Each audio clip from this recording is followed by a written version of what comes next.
Sport Parents by Coach Shannon. This slideshow will give you information to help parents become better sport parents for their student athletes. Contents of the slideshow are spelled out for you right there. I want you to kind of focus on that triangle in the upper right hand corner because we will reference that as we go through many of the educational and informational pieces in the slideshow. And also, if you can look at the bottom of each page, it says USA Swimming and the USA Ski and Snowboard Association Successful Sports Parenting 2006. This was a DVD that had information with regard to all of the information that's going to be presented to you today. Physical growth and development. So the idea here is to suggest that parents can take a look at this information and get better information on how and why students perform. Students' development is going to be based on how quickly or how fast they grow, or how not fast or how not quickly they grow. The performance rate is going to be based on the maturity and is out of the athlete's control, and the gender differences in growth spurt all are going to affect the physical growth and development of the athlete, which in turn will have an effect on how the athletes perform. What's important for parents to understand that they can explain this information to their student athletes, because some student athletes it seems like they're much better, but it could be, maybe they're just stronger because they're at this point of their maturity rate where the other child hasn't reached that level yet. And in a year or two, the tables can turn because now that child has the same strength, or the student athlete. So it's important to understand that not only are we dealing with the children and student athletes learning specific skills that are going to affect their development and growth in terms of that sport, but we're also going to be looking at just the size of their bodies and how quickly their bodies are growing. Those are all going to affect and have a vast effect on how the outcomes of sport come sometimes. So sometimes, just in review, sometimes again, it does not have anything to do with how much the student knows about the sport. It may have a large effect on their ability to be stronger, which is going to be out of their control based on their growth rates. What does it take to become a parent coach?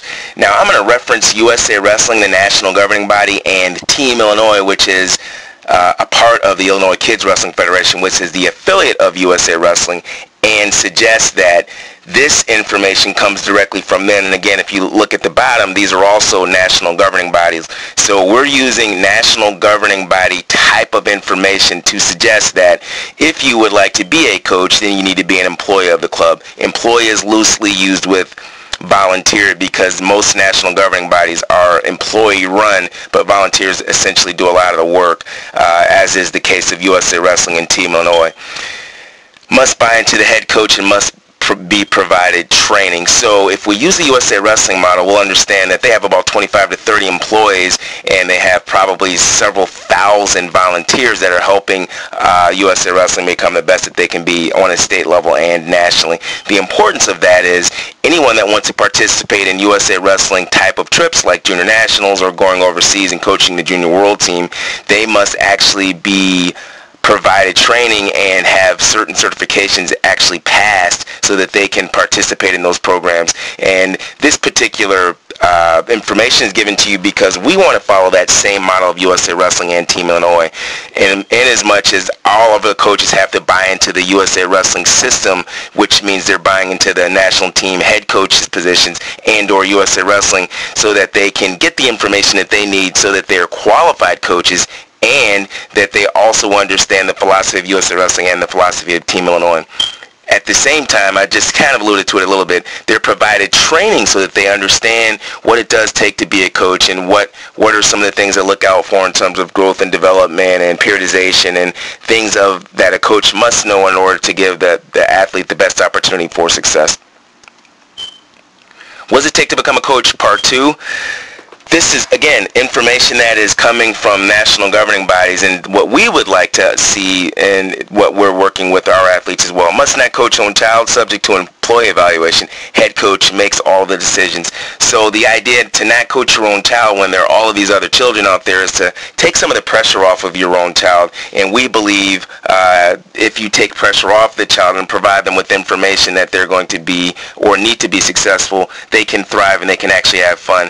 The challenge with a parent coach who is also, living with that child is now sometimes the child and the parent may not know when do those roles change. When is he not my parent? When is he my coach? And the child can become confused. And a lot of times children will leave sport because it just doesn't become fun anymore because they feel like they're being coached 24/7. Subject to employee evaluation, again, this goes back to the certifications through USA Wrestling and Team Illinois, which suggests that there are going to be certain benchmarks that the coach would have to participate in and understand so that they can continue to develop and grow, ultimately so that they can help their student athletes that they're working with have the best opportunity for success. Head coach makes the decisions, and this is going to happen in any employee staff relationship, right? There's generally someone that's in charge of you, whether you're a volunteer or you're an employee. Wherever you're working at, there's typically a chain of command that has to be followed. And we're just pointing these things out because if you are a parent coach, then these are some of the things that in your workplace that you're dealing with. And we also want to have the same very good communication and relationship so that we can role model for our student athletes. A common sense approach, number one. So these next two slides are going to be pieces of information that are going to, again, help us become better parent coaches if we decide to go that route, and or just better coaches in general so that we can become a sport parent and help our child, student athlete, achieve at a high level. Put athletes into perspective. I like to say it in this way. Sports and athletics are a part of life. They are not the only part of life, so that it isn't the end of the world if you win or lose, but it is an opportunity for you to grow and develop and teach your child. These are some things that are going to be that can help you in sport and also other parts of your life. Things like discipline and commitment and respect and desire and setting goals and attaining those goals. These are all things that can help the athlete not only get better in sport, but also get better in other parts of their life. Providing and supporting alternatives and wants to quit. I'm going to pair those two together because sometimes athletes like to change sports. Athletes no longer want to participate in our sport, or athletes want to quit. And it's up to the parent to provide supporting alternatives when these things do want to happen, and just to provide support in general, right? If an athlete no longer wants to participate in sport, I think it's up to the parent to figure out, okay, why does he not want to participate? Why does she not want to participate? And then move forward beyond that. I think it can be detrimental if a child is forced to do something that they do not want to do. And this is why you see some kids have what some people call burnout, and they just, they kind of dislike the sport anymore, and it can create relationship issues with the parent and the student athlete. So it's important to understand if the child doesn't want to do it anymore, student coaches or athletes and parents need to find out what's going on and see how we can give them different alternatives for what they're actually trying to do. Injury prevents participation. This becomes important because as a coach, this is something that we're always looking out for. A, the safety of the student athlete, and B, when the athlete gets hurt, what alternatives can we give them so that they can still participate and be a part of this team? What happens when they are injured, likely, is they feel a little uncomfortable, they get a little bit anxious, and they don't feel a part of the team. As a parent, we can support them with other alternatives, like let's get better at our mental skills, or let's go to practice because the coach says if you come to practice, this is going to be good for you to learn. Now, there are certain cases when if an athlete is, has a torn ACL or a broken arm or something and they're in the hospital, they absolutely cannot be there. But in this case, as a parent, I would suggest to confer and communicate and have a very good relationship with the coach, so when the injuries do happen, the coach can give the student athlete what they need. Again, if it's a parent coach, then they would have all of the same information that the coach would have because they would be being trained through USA Wrestling and whatever organization they would be in. Interpret causes of sport outcomes. Now, this is one of the most important ideas on this page. Not only do athletics need to be put into perspective, but when athletes win and lose, we need to explain to them, here are some things that can help you actually get better. Here are some things that you did really well. This is how you're going to continue to improve and move forward. Not only that, there are large parts of sport that, adversity actually comes up, and this is another opportunity for us to work on our psychological skills. As a parent, this is the same type of thing. If they're a parent, coach, and or just a parent, parents can be supportive in as much as they can say, this is what some of the things that your coach is talking about. Again, communication between the parent and the coach needs to be at a high level, I think, and I think it's important. And then when the child is, saying these things and they're upset, and the parent can support with the philosophy of the coach and or the program. A common sense approach number 2, we talked about a little bit tough losses and winning streaks, maybe not so much winning streaks, but a tough loss can come in a variety of different ways, and here is a description of such. It can be the child's first loss, right? Maybe they just got in the sport, or it can be in the finals of a tournament, and that was the first time they were in the finals of a tournament. Or they can, be a state champion the year before, and then now they're returning, and now they've had a loss right off the bat. So when this comes up, what are we supposed to do as a parent or a coach? As a parent, you always want to be supportive, and you want to point out the good things that have happened in ways in which they can actually get better. If they come at you in that kind of direction, sometimes it's better to reference the coach and say, well, what did your coach say? Well, let's try to set up a meeting with the coach. In that way, we're providing opportunities so that the coach can deal directly with the student athlete, and the parent is supporting the coach's philosophy. Winning streaks. Sometimes when student athletes and teams have winning streaks, they start to overlook the things that are going to help them improve and actually get better, or they can become very egotistical, or they can, overlook how to respect the sport and the athletes and everyone around it. When we have these winning streaks, we also want to point to the athletes that this is how you win, and this is how you lose, and this is how you respect the other team and people that are on the team. Here's some things that you can continue to do to actually improve. So we're always constantly trying to get the athletes to look at what they're doing well and continue to maintain that, and then look for areas where they can actually improve, and then respect the sport, respect the teammates, and respect everyone around, so that we're not becoming so full of ourselves that we lose sight of the reason why we're competing and the other benefits that sport has to offer. Parent behavior becomes a big, important topic, because what parents do, students actually will see and role model. No student wants to be embarrassed by their parents, and no parent actually wants to be in a situation where they're embarrassing their child. And if we understand that we are going to be role models as a parent or a coach for our student athletes, then we want to put forth the best possible behavior possible, so that they can role model that, and then they can learn from us as we're trying to teach them to become very good, productive people in society. Getting along with coach, this again comes from the relationship and the communication that should be apparent by that triangle up in the right hand corner. All three people or persons need to be working together in communication to build the relationship, so that they understand the philosophies of the coach, so that there are no misinterpretations. Now, if there does come a time when the parent no longer believes in the coach, then I think it is time to move on. I mean, it's really, it's not something that you necessarily want to focus on, but in sport and teams, there are several different teams, and sometimes you may want to go to a different type of team because maybe that team is too competitive. Maybe that team isn't competitive enough. But it always is going to boil down to the relationship and the communication that you have with the coach, so that you understand what the coach's expectations are, and then so that they can be in alignment with your expectations as a parent. Surviving youth sports. Now, this whole slideshow probably could have been called that, because most of the things that we're talking about here are dealing with surviving youth sports. And to have that there is, as a bullet or a topic point, is to suggest that this is why we're here. We're here to improve, to learn, and to move forward. And sport can be a vehicle where these skills that we learn in sport are going to not only help us survive sport, but they're also going to help us move forward to other parts of our lives. Attention to the non-athlete. That is important, because if you have more than one child, the other child may not feel like they're getting attention, because you may be spending so much time preparing for games and competitions where the other child is being, maybe they're being driven in the car to all of these different things, and they can actually start to feel a little bit alienated. So as parents, we have to focus on, giving attention to the non-athlete and the athlete, and making sure they're both getting equal amounts of attention. Now, obviously, or maybe this isn't so obvious, if you're going to games and competitions and the child does not do any other activities, there is going to be more time per se given to the child that's in sport, and it's upon the parents and the coaches to understand, especially if you're a parent coach, to give attention to that child. And we've got to come up with creative ways to do that so that they do not feel left out.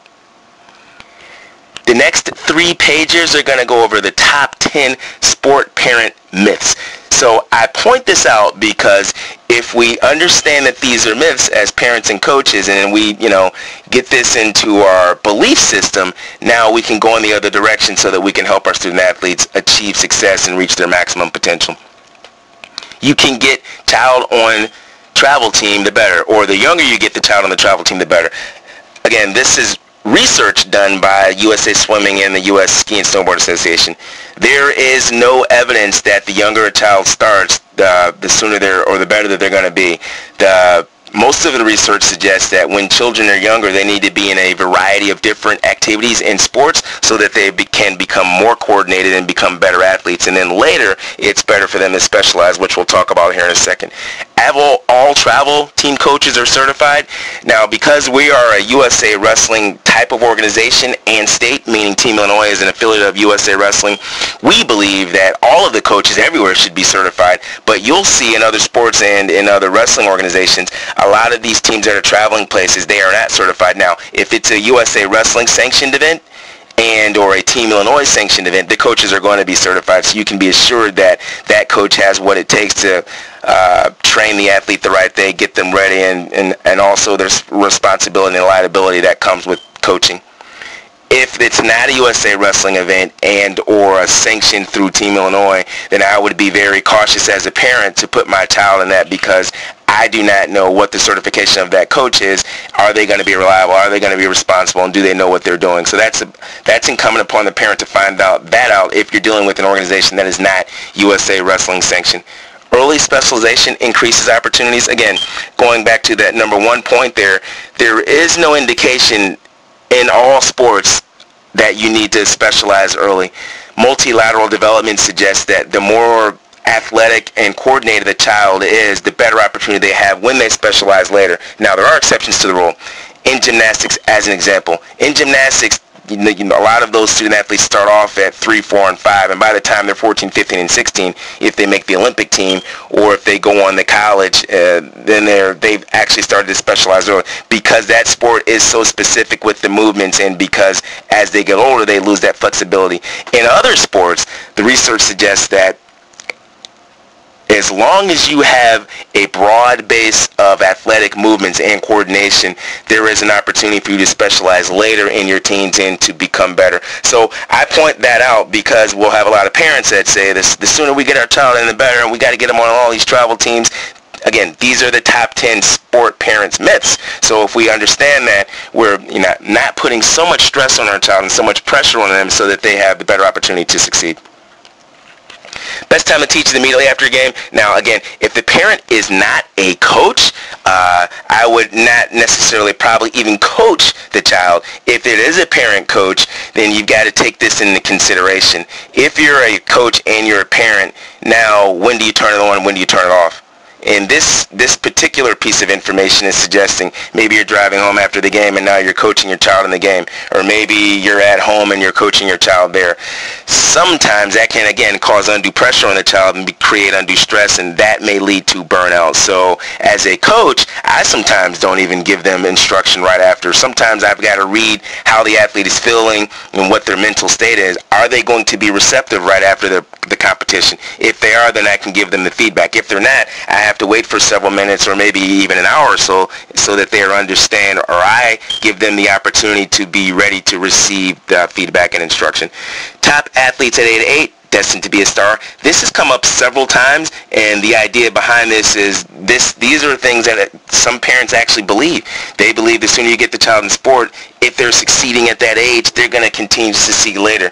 Again, there's no research that suggests that children that start very young and have success when they're young are going to continue to have that sex when they develop. If you go back to one of the very first slides, one of the things on that it pointed out was certain children develop at different stages, and it could be because they are maturing faster, because they are late bloomers, because it could be the gender issue where Girls actually start to grow faster up to a point, and then when they get to puberty, it reverses, and boys start to grow faster. So when you have a young superstar, that doesn't mean that they're going to continue to be superstars. And I like to point this out. In wrestling, as an example, in wrestling, if you teach an 8-year-old a headlock, they can win probably all the way up through high school with that headlock because of the age group that they're in and the skill sets that are going to be inherent in those age groups. As they develop into later ends of middle school and high school and even beyond that, headlocks, they're going to have to learn more than the head start. I point that out because as an 8-year-old, 9-year-old, and a 10-year-old, and 11-year-old, they can win with just a headlock. And a parent may think, this kid's going to be the greatest thing since sliced bread. And again, these are myths that I'm pointing out. I'm giving you some examples and evidence as to why they are that way. All nutritional supplements are safe for kids. Now, the FDA, or the Food and Drug Administration, does not administer or oversee supplements. So if they do not have to, pass certain requirements to be supplements or sold over the counter in the market, now there is no indication that these particular supplements are going to be safe for our kids. And I would always refer to, a doctor and or a nutritionist with that in mind, because I don't want parents going out there buying things that they think are going to be effective, and because it could be a waste of money, or it may actually be unsafe for the student athlete. Sportsmanship only taught by coach. So again, these are the top 10 sports myths.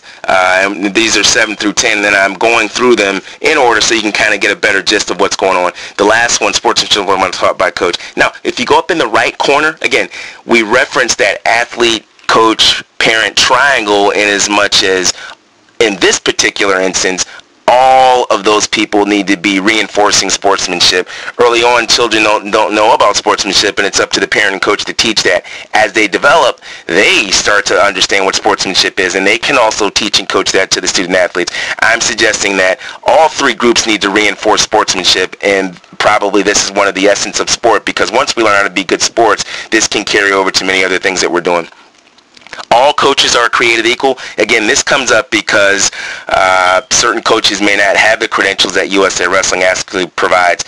Certain organizations may not continue to develop and train their coaches so that they can understand these are certain things that you do with this age group, these are certain things that you do with that age group, this gender does that while this gender does that. If that sort of professional development isn't going on and or is not required, now you've got different types of coaches that may be more skilled versus coaches that are not skilled.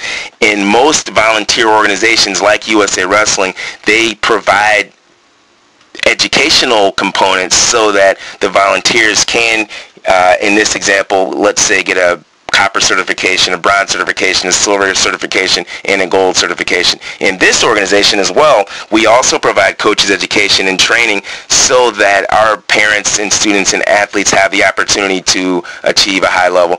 Back to the point of coaches are all created equal, they are not. And I think it's up to the parents to do the research on that to figure out, can we trust this coach? Is he credentialed, and will he be able to give our student athletes the best opportunity for success? And also, you always have to be thinking in terms of liability, and is this going to be safe for my child?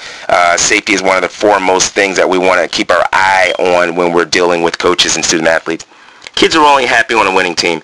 Now, this is important because research suggests that most student athletes just want to participate. There is no research that suggests kids want to, be on a winning team, because if the kid is sitting on the bench or is not participating, they are not having fun. And this can be seen. Just go to a playground. Just go to a playground and you'll see kids playing around. Most of them, they play, and then they're playing some type of game. Sometimes they are playing games, and everybody wants to win. But if the participation point is really what I really wanted to point out. Most kids are happy when they are participating. The last one I kind of took out of that process of those boxes. All moms and dads tend to be honest and objective. Okay, so that is, again, that's the number 10 sports parent myths, to suggest that in this program we want to enlighten, educate our parents as to things that are ongoing in sport and things to be aware of, because all moms and dads may not be honest and objective, and we want all of our parents to be honest and objective so that we can role model for our student athletes and give them the best opportunity for success. But it's important to know that all parents are not going to be that way, and when you come upon a parent who is not honest and objective, you just can reflect back to this, oh yeah, we kind of talked about that and we know that. And I suspect this is going to be in all areas of life, right? Not just in sport. You'll have people that are not honest and objective, and I say sport is a microcosm of life, meaning a lot of things that happen in society are actually going to happen in sport, and because of that, we need to be as well educated and as, find out as much information as we can. So again, I always point to this, give our student athletes the best opportunity for success, and because this is called Sport Parents, we want to also give our parents that same opportunity. Sport Parents Acknowledgement. All of the information presented in the slideshow was derived by the U.S. Swimming and the U.S. Ski and Snowboard Association Successful Sports Parenting DVD in 2006. So USA Swimming is the national governing body for swimming for the Olympic Games in the USA, and the U.S. Ski and Snowboard Association is the same national governing body that oversees skiing and snowboarding for the Olympics in the USA. And they put together a DVD essentially to help sport parents become better sport parents, and I am reinforcing this by putting into a slideshow format. So again, we give our student athletes the best opportunity for success, where we create less undue stress on them, and we give the parents a better idea of what it would take to help and assist our student athletes to be successful.